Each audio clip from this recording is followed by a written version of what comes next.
There we go. There we are. We're back. Right. Welcome to our Finally. show on the 78th anniversary of D-Day today. Oh. Oh. 78 years ago, the Allied Wow. invasion of Normandy began, which was the beginning of the end of World War II. So So, very important day. how come we I don't know still speak why I French? always remember it. It's not even on my calendar. They used to mark it on calendars. They had D-Day Yes. written there, and Yes. how soon they James. forget. Hey James, What? how come people still speak French in France? I don't get it. Good question. It's well, you're lucky they're not all speaking German. Yeah. Oh my God. If the invasion had failed, you'd Yeah, probably That would have would have grown up been bad, speaking right? Stop German. now before the trouble gets going. Yeah. Yeah. My father actually landed on the beach in Normandy, Wow. but Wow. fortunately for me, it was a couple of weeks after D-Day, or I probably wouldn't be here because he was a grunt and those guys got mowed down like grass. So That's I crazy. probably wouldn't be telling you this if it had No. been actually on June 6th. But anyway, You very can. important date. But today's an important date also because we have with us Denis Ring, who is the founder of OCHO Candy, a remarkable, very interesting candy company that's based here in the East Bay. You're in Oakland, right? You're in Correct. Yes. Right. um, Wait. and Dennis makes all kinds of stuff, but what I know are the candy bars and the little pieces, and they are so damn good. And so, So, James, I was going to start by saying that it's interesting for our first guest. We get someone who makes chocolate and candy, and that's cool. yeah, we're going to But start with dessert because, but as we they would say, never. life is uncertain. So Yeah, Yes. you never know when you're there gonna it is, go, right? Ocho. So, Yeah, Dennis, please, it's only because Dennis makes awesome quality food. Just yeah. make sure you. Well, that's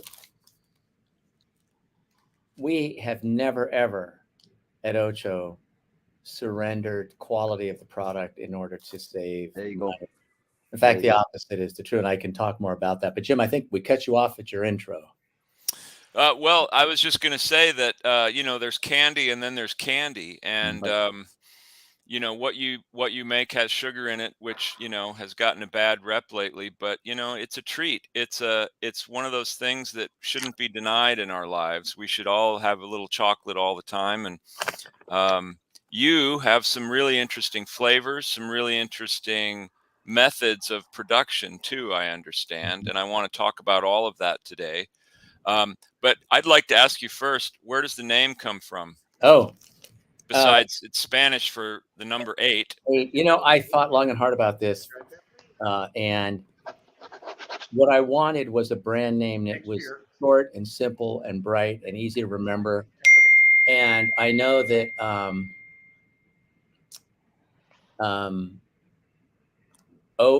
everybody knows what Ocho is, but the derivation of the brand name is O for organic, Cho for chocolate. Ah, And so let me grab my phone so you can see this. Right. Yeah, that's our that's our good. logo. And it's when the brand started, the only organic confections on the shelf were very, very high end. Lots of products that were made in small batches. They might cost $10 a bar. And what we wanted to do at Ocho is we wanted to I don't want to say that we wanted to democratize good organic chocolate, but we wanted to make it accessible to more people. And so we set out to make sure our price point wasn't, nosebleed territory and that people wouldn't be offended. So, yeah. Well, let's back up a little bit more because I know you didn't just wake up one day at your hedge fund management office and decide you were going to be a chocolate maker. No, You actually have a long and interesting food career behind you. So tell us about that. Right behind. Right right. behind. Watch out. Right. I'm okay. I'm gonna leave out some of my own personal background, and I'll fast forward to I had been working in the Costco buying office in Northern California. This is in the mid and late '90s, mid '90s, and I've always been fascinated by organic foods, and I used to love going by Chez Panisse and looking at the menu, and Yeah. it occurred to me that when she was using Frog Hollow Farm produce, Alice would always state that these peaches are from Frog Hollow, and it got me thinking about the importance of organic and sustainability and local and fresh and high quality. So at one point in 1996, I sat down with John Mackey, who's the CEO of Whole Foods, and one of the regional presidents, and I proposed that Whole Foods would be well served by having an affordable private label program that could compete with other retailers like Trader Joe's. And I knew I had met Joe Colomb, Joe, the founder of Trader Joe's, and I really had a lot of respect for the way he approached product development. Anyway, long story short, John created a separate subsidiary. He said Whole Foods would retain 52% ownership. The rest came over to our side.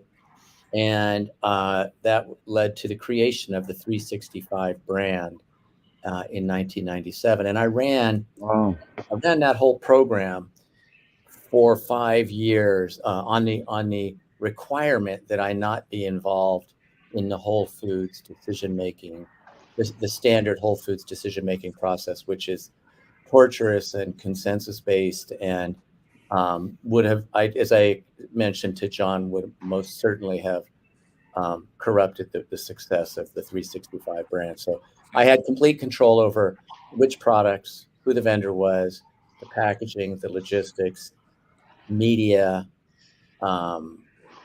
setting the price point, and it became very popular. It became very, very popular with the customers because they were finally able to get some products. So John bought me out after 5 years. I hung on for another year, and I was unable to endure a process where there were too many people involved in decision making. So I left, and then another company in Texas called HEB asked me to help them develop product. I did some work for more Cool. private label and organic down in South Africa and around the country. And then after a few years, the vice president of private label over at Safeway was having dinner with me, and he said, I want to start something called O Organic. I need 150 products in 10 months. Can you do it? Wow. So that's where I started. That's where the background comes from, Oh. development. But as it pertains to OCHO, and this is where the inspiration comes in, Jim and Olivier, every time there was a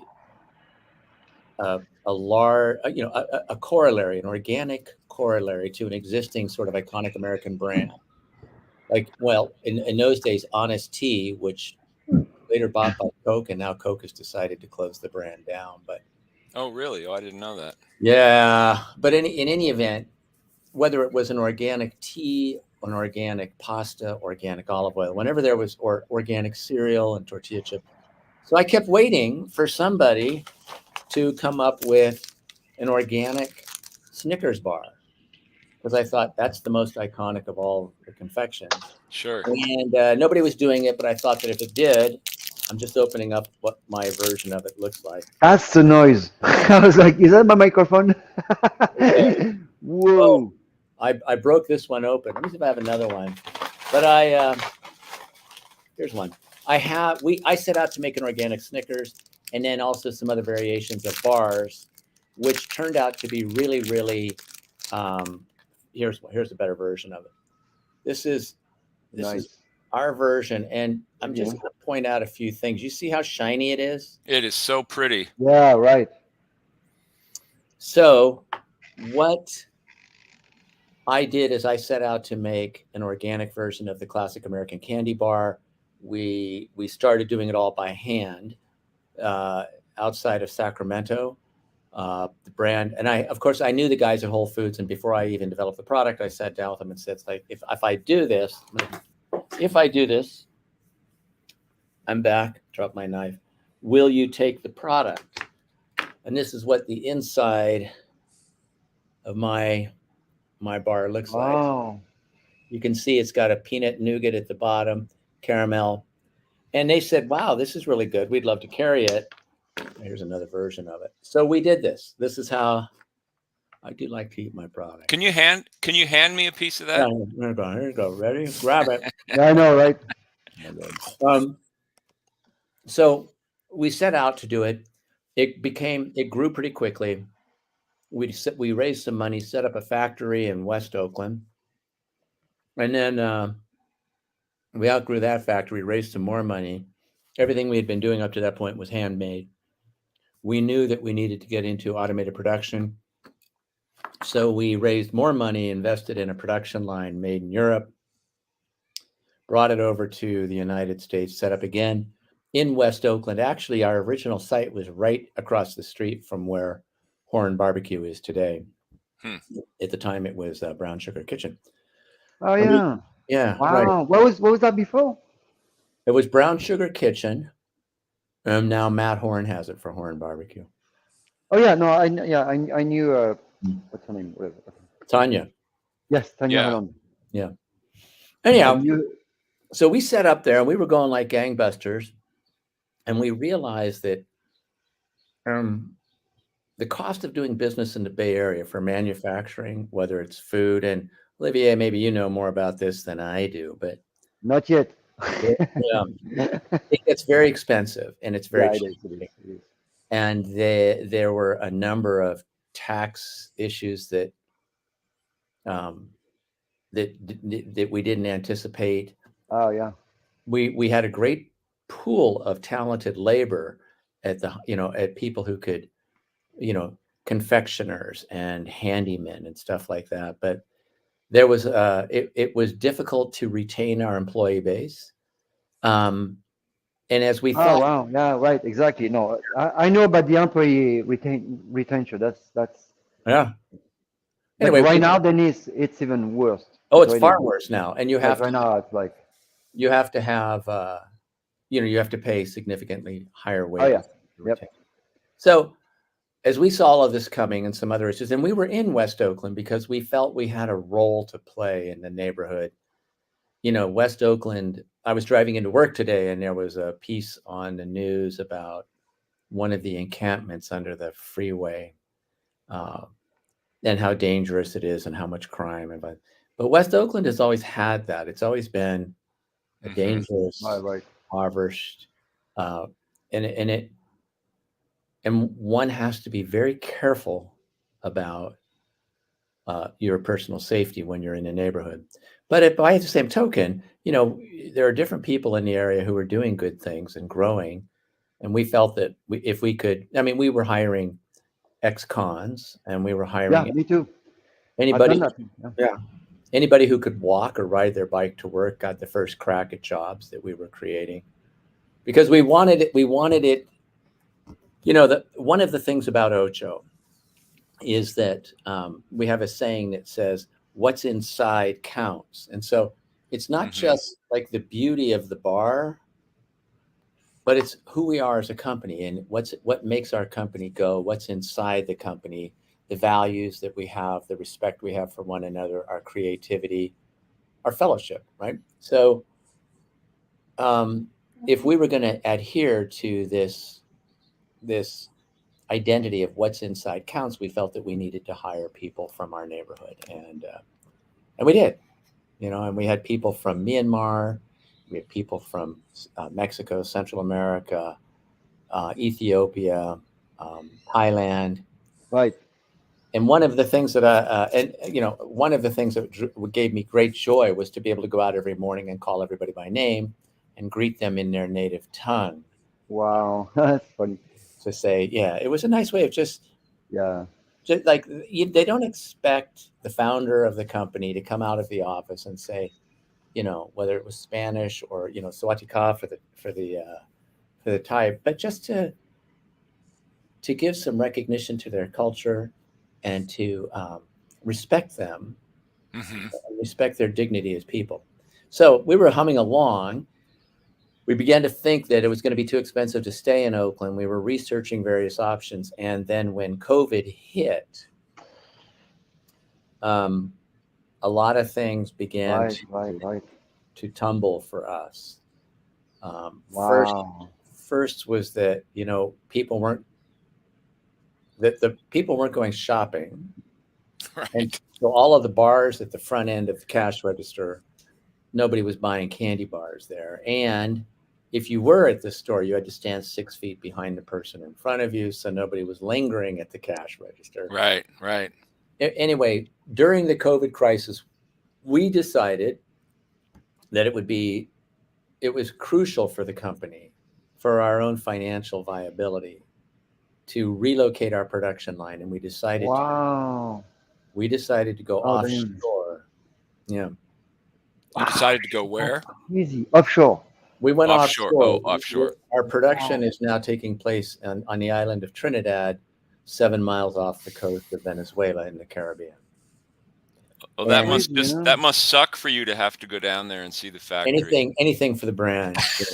Anything for the But brand. so, Dennis, how much? I mean, so you just decided, and then how did you figure out where to go, and how did you find your place? I mean, that's pretty. We had been in conversation with a privately held company in Trinidad, which was already making confections, Okay. and their interests go beyond the Caribbean. They have manufacturing in the Mediterranean, but their Wow. strong suit is in the Caribbean, and they make confection, they make Okay. biscuits and wafers, and they make cereal. And they actually became enamored of the OCHO brand for its Wow. quality. And after a series of long discussions, our partner and OCHO decided that we should relocate our production line down Wow. to the Caribbean, get it reset up. And because they have a much larger scale, their capacity is much richer than ours. Wow. It is giving us the opportunity to do some product development. And I brought a couple of examples of what that looks like today, because we were at the Sweets and Snacks show in Chicago a couple of weeks ago, and we unveiled. I'm just going to show you. And if you For a lot of people don't realize that there's a trade show just for that, just for Crazy, sweets huh? and snacks. Used to have a different name. It was It was called Disneyland. yeah. you have to go. You go and you eat a bunch of chocolate. It's pretty fun. Yeah. So you guys, while you're talking, I have something to make here, so don't worry about me. I'm just doing my All right. stuff. Okay, it's a bunch of chicken wings. I'm gonna put them in the oven. That's all. There's no. All right. I'll show you some. So what we decided to do, I'm just going to see if you can see this. This is Yeah. Nice. Yeah. it's a classic caramel. It's plant-based. We're not using butter as we would normally use.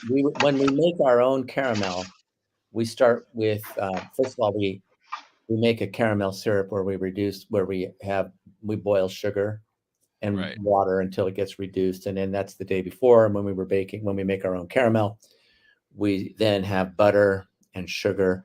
We used to use organic vanilla extract, and we decided to depart from that because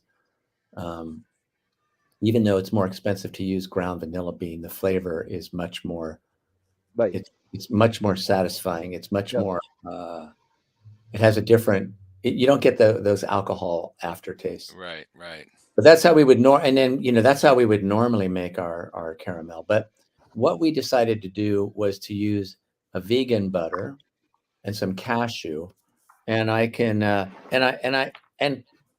we did this because we were getting a lot of feedback from vegans. All of our product is gluten-free, but the vegans were saying it's so nice to have a really good bar like the coconut bar, as well as our dark chocolate peanut butter bar.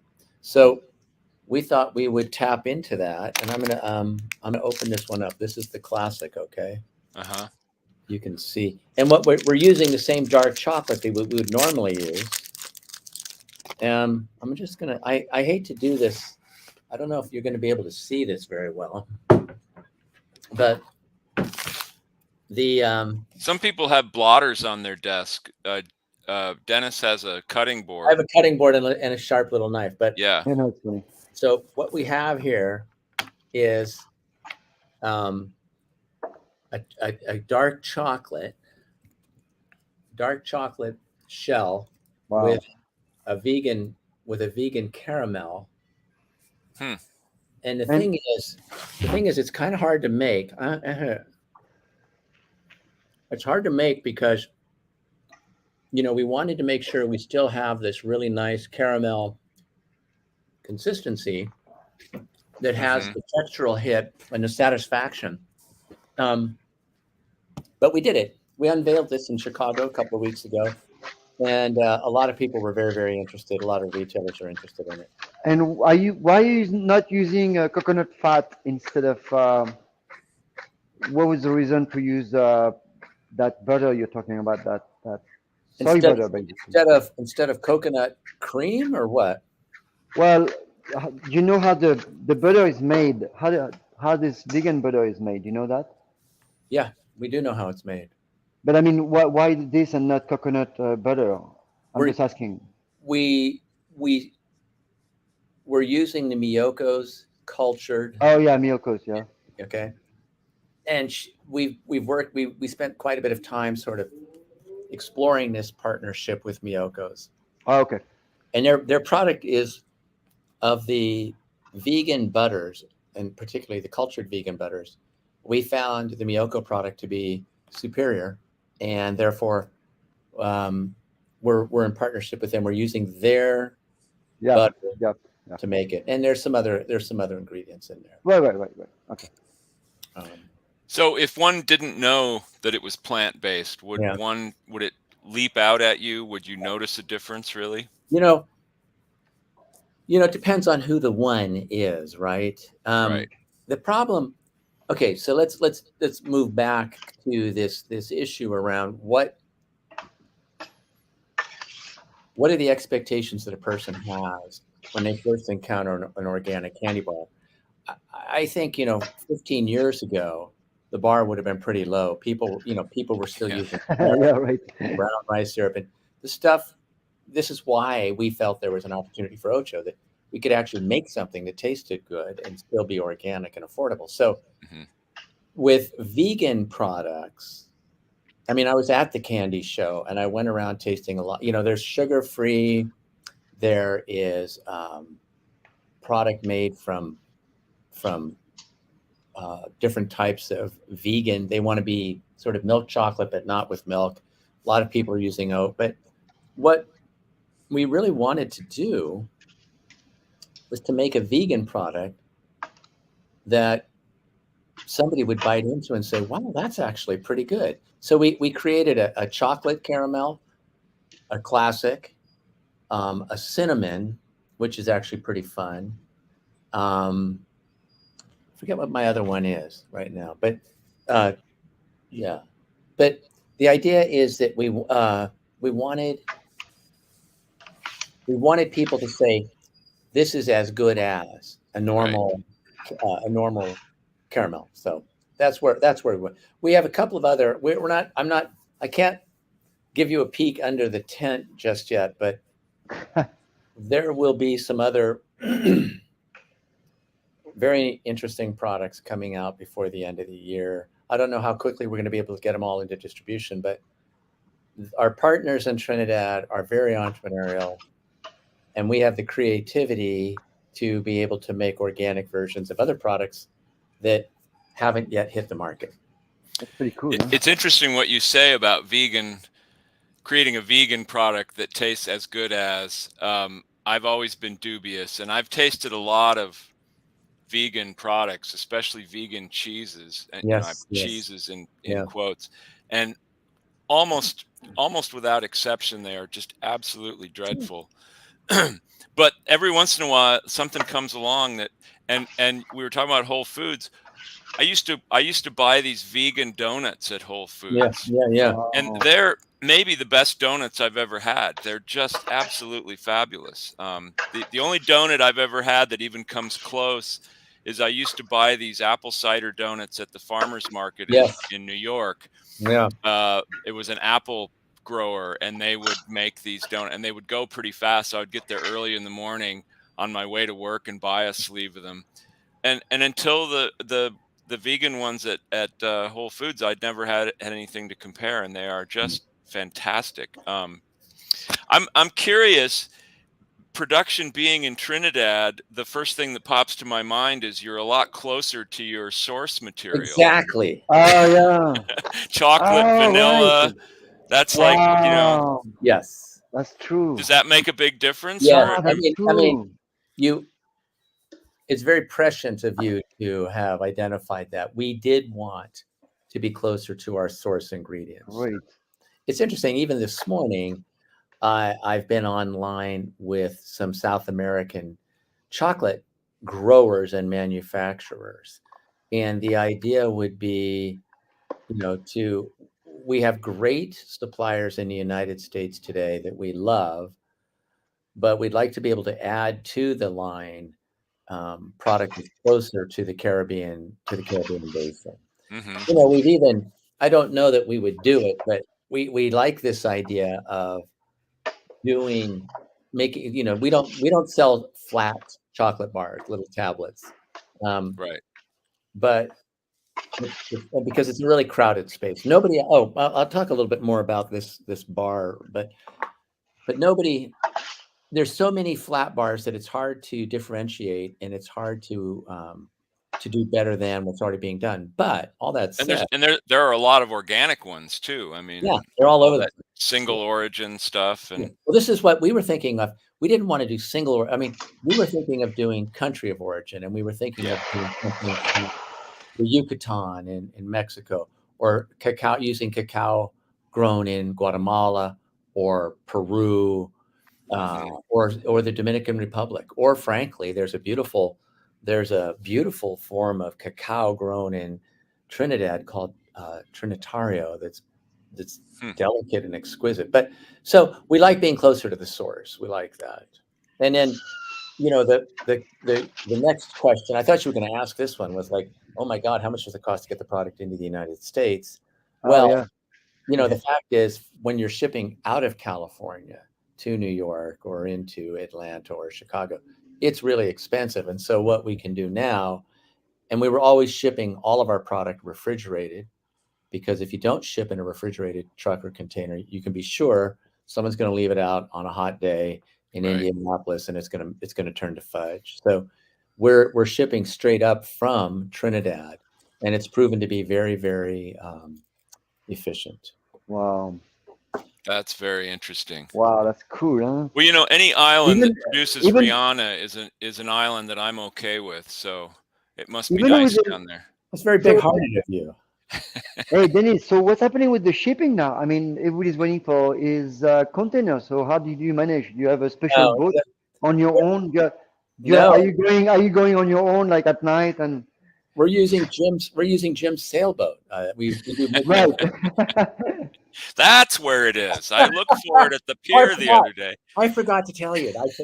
No, because James was wondering last time. He's like, I don't believe it. I put a full tank of gas, and now it's empty. It's leaking. You raise a really important point, Olivier, which is that, and I still am involved in a lot of international shipping through some other ventures, but the problem right now at the international level is COVID disrupted the workforce, which has made it really difficult to get you have, let's say you're growing cacao. Okay, you've got cacao, getting a driver to take the cacao over to the factory where you can ferment it, and then getting it over to the port where you can export it. Everything got compressed, and there were problems in continuity. But what's really happening, and it's softening a little now, is that getting a container, getting a steamship line to post you a spot on a vessel going from point A to point B was really hard and really expensive. And in fact, I heard that Home Depot and Costco maybe bought their own vessels. Because they couldn't get product. However, but in any event, what is true about Trinidad and some of the channels of trade in the Caribbean is that there are vessels going all week long between Miami and the port in Trinidad. So we haven't had any issues. Wow. Is that exceptional? Is that why is it? Yeah, it is exceptional. It's crazy though, huh? I mean, you find a route that works and then you go move there basically. Well, yeah. Because I've heard that one of the problems with the supply chain is that are just simply drivers, like you said, Yeah. and that's true in this country too. That so Yeah. many people were The out of work loader, and don't want to go back, and driving, long haul driving is tough. It's a tough way to make a living. I mean, it can be good money, but these guys also, they work really, it's dangerous.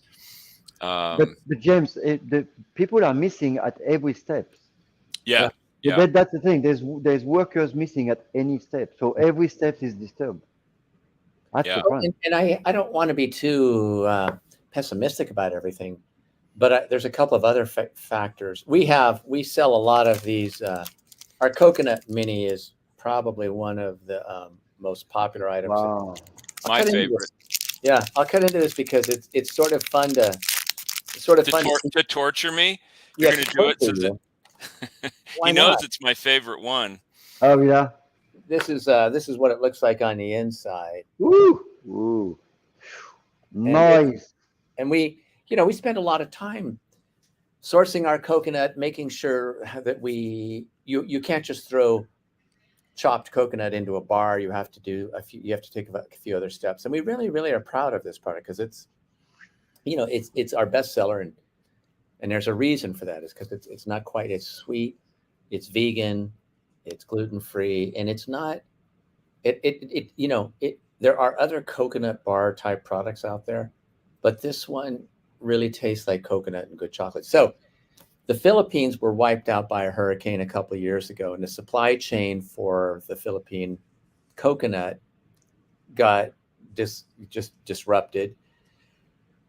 There's if you're reading what's going on in the news in Sri Lanka right now, the Sri Lankan coconut, which is beautiful, is unavailable because of the political turmoil in the country.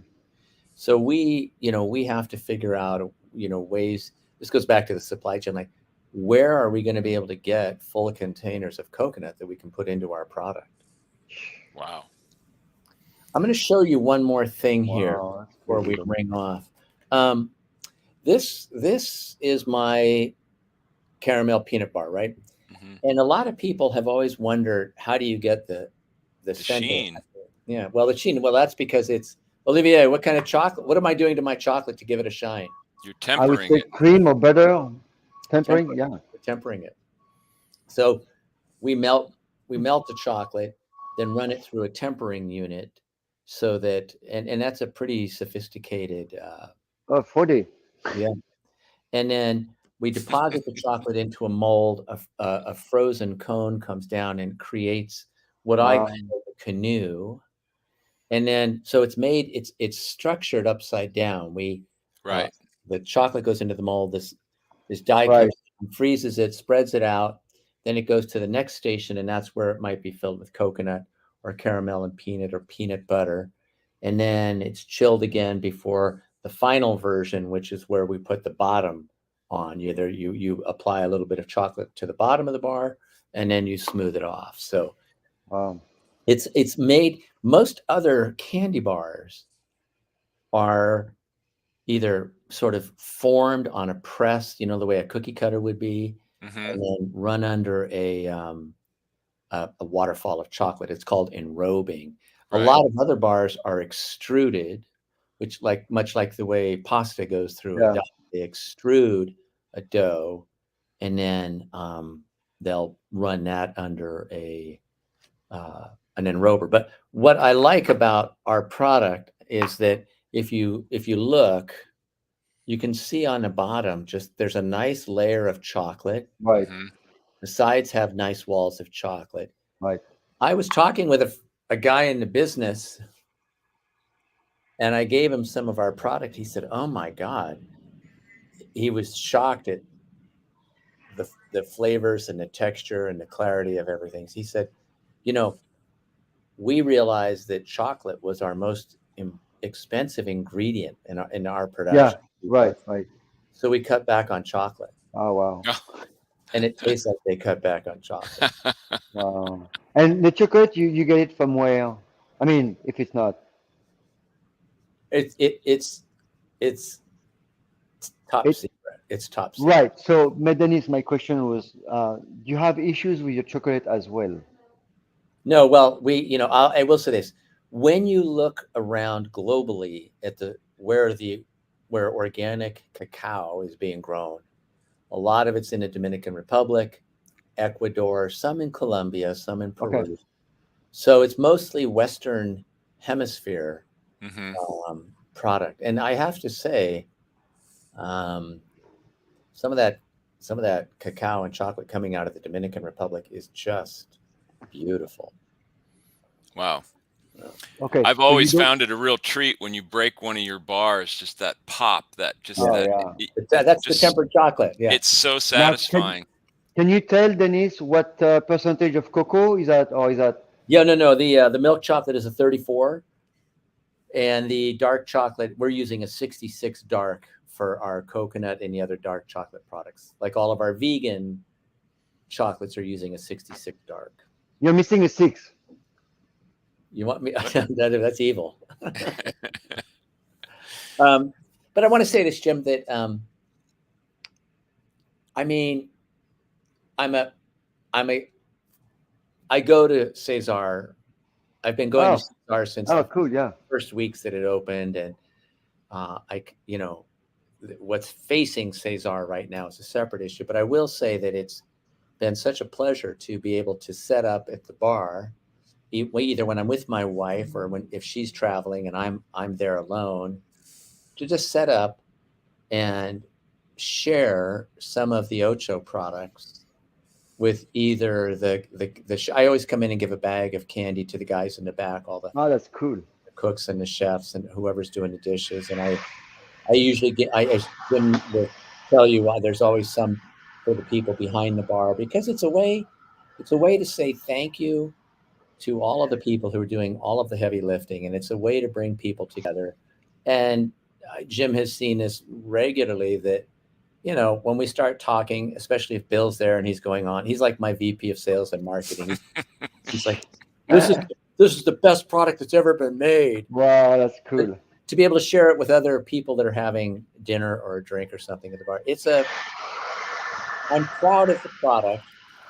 And I've never had somebody bite into one of the Ocho products and say, "Whoa, this is nasty. It tastes like it's organic." Or there's always been. In fact, our first promotional video was called the Ocho Face, where we would have people bite into an Ocho for the first time, and we filmed their facial expression, because Yeah. it was like they were, "Oh my God, this is delicious." Well, it's an interesting idea. Like, what does organic taste like? And Yeah, Yes, right. but ideally, it should be good. But a lot of times things are organic that aren't necessarily produced in a way that makes good Right. quality. So, So I even mean, though it's organic, you're still. But so if you combine organic ingredients with ingredients that are grown really well, and then you've got great technique and great product quality control, it's a remarkable thing. I just want to be clear about something. When Dennis comes into Cesar, what really happens is he takes big handfuls of chocolate and throws them into the middle of the room, and then watches all the employees scramble around trying to grab some. So so I'd like to point out something, Denis. I'm kidding, of course. Hey, I'd like to point out something important, people. First of all, I I always use organic food. Mhm. Most of my food is organic. Everything is, and I can tell you, the better the quality of the food, the less I have to work on it. Right. So it's easier for me to buy better food. I get less trouble. The food works better. The student can learn easier. There's less Yes. mistakes. Because I tell you, when you cook a big piece, I mean, I'm talking about meat or vegetable, whatever, a nice piece of steak that is really good flavor, good quality, you don't need a lot to do. You just need salt. Right. It's gone. Right. It's like, but if it's something that has no flavor or no fat, nothing, you have to go in there and really work it. Yes. So, um, That's true. it's kind of a guarantee of quality. You buy that, you have less headache. Also, I people won't get sick. Yeah, I That's agree another with thing I you. wanted. I agree with you, Olivier, but I think that, you know, years ago when organic was just, I mean, there were no standards for organic. And Right. Hmm. you could go to a small little organic natural food store and you'd buy organic and it was nasty. It wasn't well protected. It wasn't carefully grown. It may have been grown without pesticides and herbicides and fungicides, but it really is, I think the Bay Area at large became one of the regions in the country where organic became the definition of organic around, I'm going to say around 1990 and certainly through the 90s. The organic raised expectations. I think prior to Right. that time, organic reduced customers' expectations. But as more and more careful artisans of food and farmers, winemakers, bread makers, as more Yes. and more of these guys entered in as these people, when they got into the marketplace and started creating superior product, I think what happened, at least in my case, was my expectations for organic products were raised, and I expect Right. organic. And Right. this is what I did whenever I was every product I tried to create at Whole Foods. The goal was to exceed expectations, and therefore, if it was organic, it couldn't just be an organic chocolate. It needed to be conched for a really long time, so that the Hmm. flavors Right. and the texture. And it wasn't just organic apple juice. I wanted 100% Gravenstein organic apple juice because it redefines and notches up the quality of the dining experience. Right. Right. Well, and I think people began to understand what organic meant a little better. I mean, and a good example of this is a florist had a sign up in Berkeley that said organic flowers. And somebody who I thought was a pretty intelligent guy came in to Cesar and he goes, that's the silliest thing I've ever heard of. I'm not going to eat the flowers. And I said, it's not always about you. It's about, you think of how those flowers are grown. And if you dump Yeah. pesticides and herbicides that are made in a way that's really damaging, you kill the flora and the fauna, and it's bad for the soil. It goes beyond just what you're putting in your body. You're absolutely right. And Yvonne Chouinard over at Patagonia led the way trying to make products from organically grown cotton because, yeah, while it's true you're not going to eat the product, the fact is that the way farming was taking place and continues to take place in the United States is that the use of fungicides, pesticides, um, fertilizers, and the destruction of the topsoil Hmm. is not sustainable. I mean, today there's a lot more language and airtime given to sustainability. When I first got into organic, the language I used was that I felt we needed to be good stewards of the environment. Right. That kind of grew into sustainability, and now you even have a lot of people talking about regenerative Hmm. agriculture, which is critically important if we're going to be able to Right. protect and sustain our farming and our ranching over time. Yeah, So the absolutely. soil is already the soil is very disturbed. Yep. So it's going to be a process. And what I see in general is people are always looking at short term, and short term doesn't work because basically now the soil is. I mean, I'm talking about Napa for just a quick example. Napa. Well, it's going to be really hard to get some good vinegar and mustard, in my opinion, Yes. from Napa because of all the glyphosate. I'm sorry, but I'm not buying that, and that's all. And the thing is, it's going to take years, 3 to 5 years, Yes. doing nothing, planting some grass to remove the pesticide with no money in it. So Hmm. it's going to be an investment from people to understand that the soil needs to be reconstructed, and it's not going to be quick. So I'm like, yeah, we can. I don't see but the soil is already polluted now, and I know that because see, Dennis, I work with people with cancer, and I make food for them. I've done that for 16 years. But Yes. this And there's was stuff, and there's stuff I don't buy because of the toxins. I can't do that. I remember years ago Well, first of all, there were two American writers talking about the importance of soil management. One was Wes Jackson, and the other was Wendell Berry. Mm-hmm. And Wendell Berry and Wes Jackson both came to Black Oak Books to give a reading. And I was so impressed by Wendell Berry, of course, is a poet, and he's just a magnificent person. But Wes Jackson gave the history of two farms. One was big American ag run by a corporation in comparison to an Amish farm in Ohio. Mm-hmm. And the when you looked at on balance all of the inputs and the production and everything that came off the farm, it turned out that the Amish farmer, who was using horse manure for fertilizer,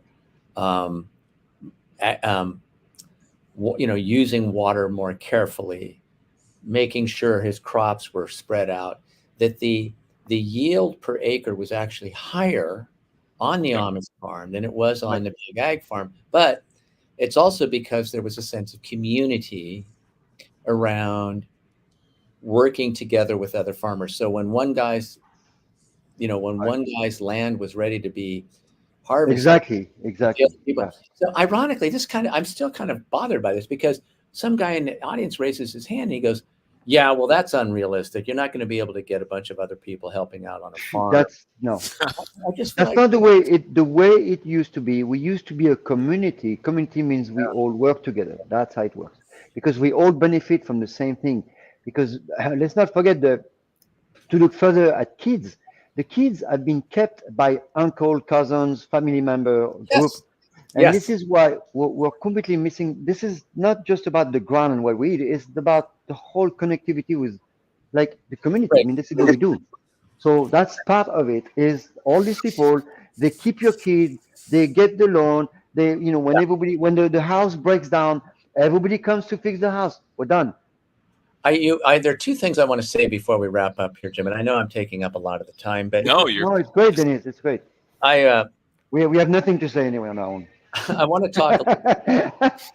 I want to talk a little bit about a chance encounter I had in New York, and then I want to talk about the importance of places like your kitchen, Olivier, and Cesar, because I think more than ever before, the need to come together and celebrate nourishment and fellowship, it's never been as necessary, as important as it is today. Let me go back to this. So I was in New York. I was giving a presentation about OCHO, and I was talking to a woman, a sort of an administrative person, and I could tell she spoke Spanish. So I started speaking to her in Spanish, and we were chatting, and I said, "So where are you from?" And she says, "Well, I'm from the Dominican Republic." And I said, some of the cacao I use in my dark chocolate coming from the Dominican Republic. And she looked at me and she goes, "Really? I grew up on a cacao farm." Wow. And I said, "All right." And she went on to tell me that her parents and her aunts and her uncles had all left the DR to go to New York. And then they were sending money home to the Dominican Republic, where all of these cousins were living together under the same roof with their grandparents. So the founding all the kids went to New York, and the grandkids were living with the grandparents. So I said, "Well, that's nice." And she goes, "When I was a child, I used to go out and harvest the cacao." Right. So, but this is a super red flag, because as a North American, the first thing I hear is, "Oh my God, this is child labor." Right. And this is inappropriate. But she then went on to say, she was there with her cousins. She was there with her family. They weren't going to school, and this was a way.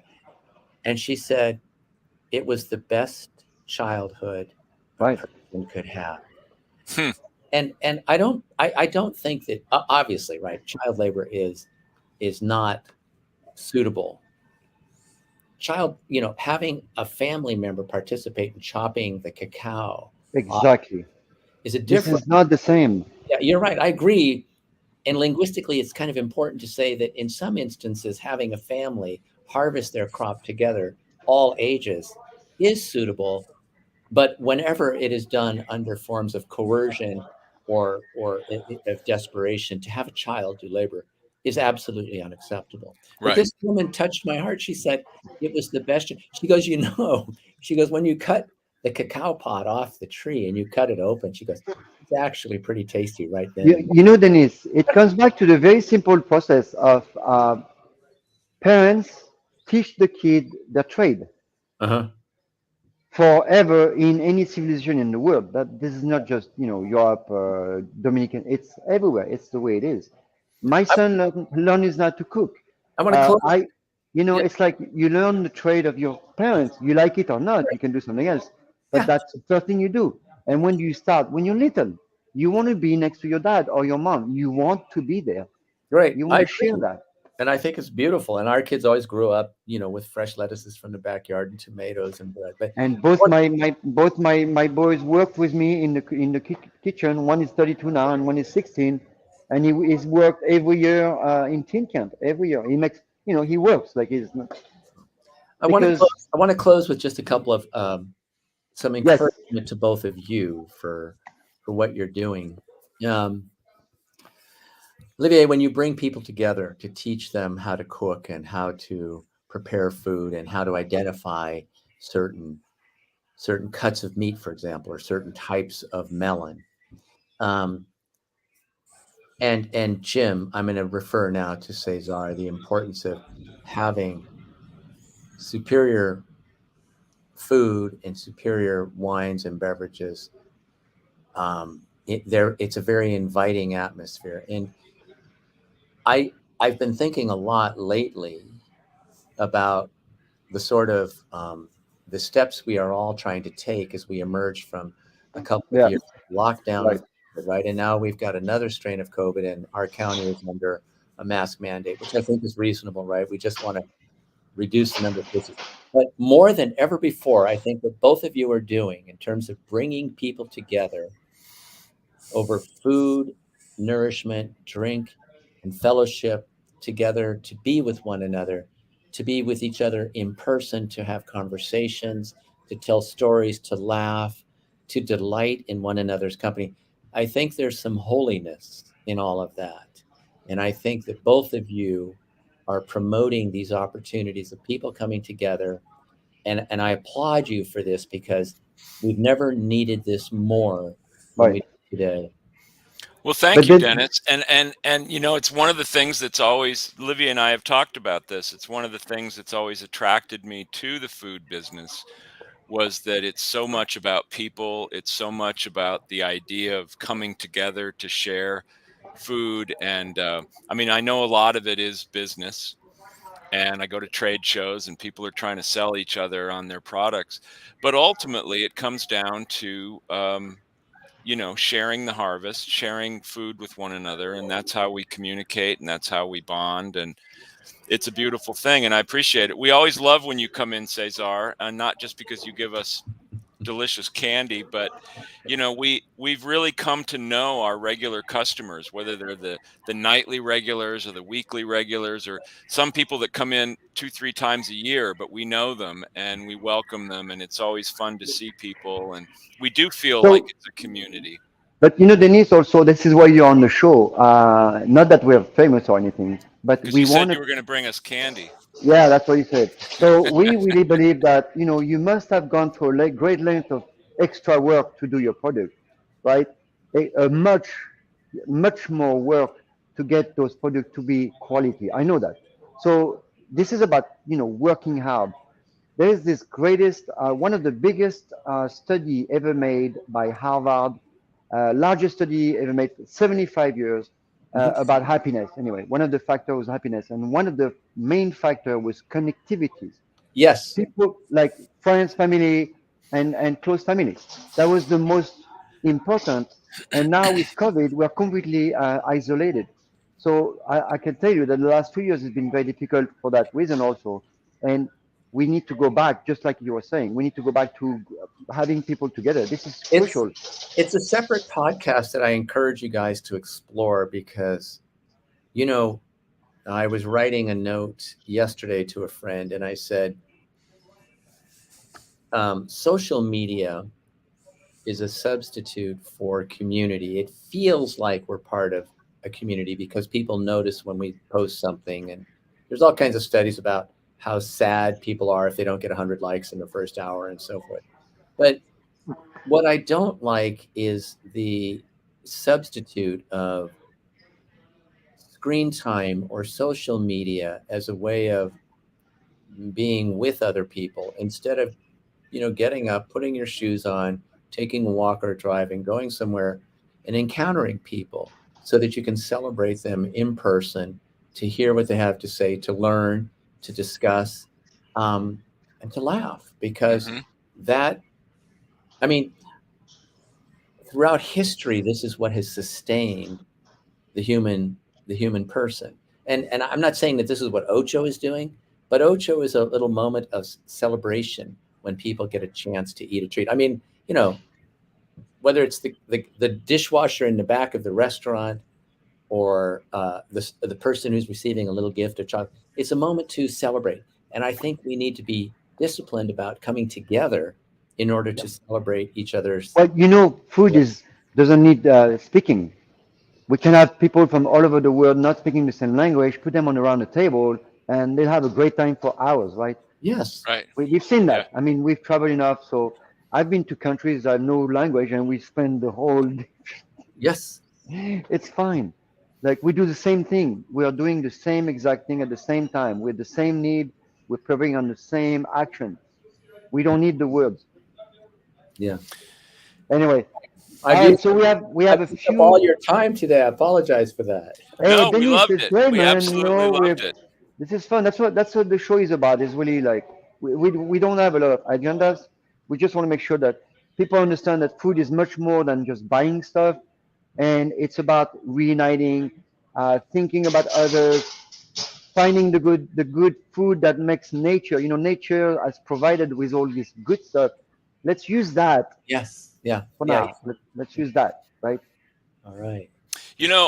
I just very quickly, I had an interview once, many, many, many years ago at General Foods in Minneapolis. I was going to be there. My brother was living there at the time, and I went and I interviewed for a job. They were looking for a new buyer for their Betty Crocker catalog, which was Wow. a lot of it was kitchenware, and I came from a kitchenware background, so I was interviewing for this job, which I did not get. But one of the things that really struck me about the whole thing was when they were giving me a little tour around, one of the suits told me, he said, we really don't see ourselves as a food company.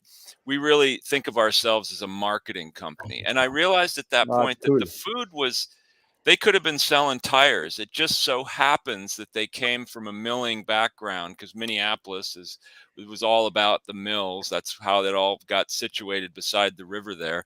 Yep. And it just happened to be their product.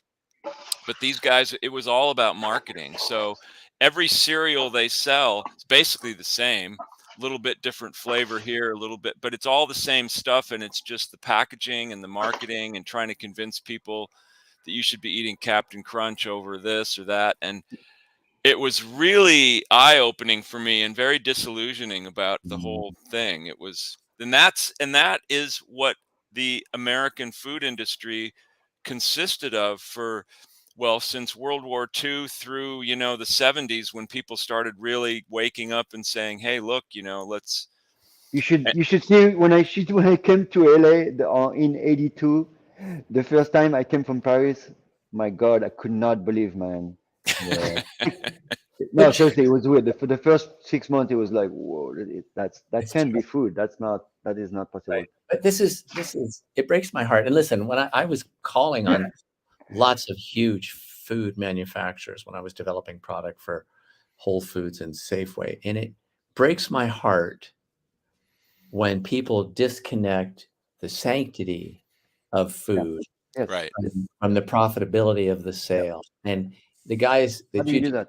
yeah, there's like we just want to we want to optimize or maximize profits, but there's something I think intrinsically wrong if that's the goal of the enterprise.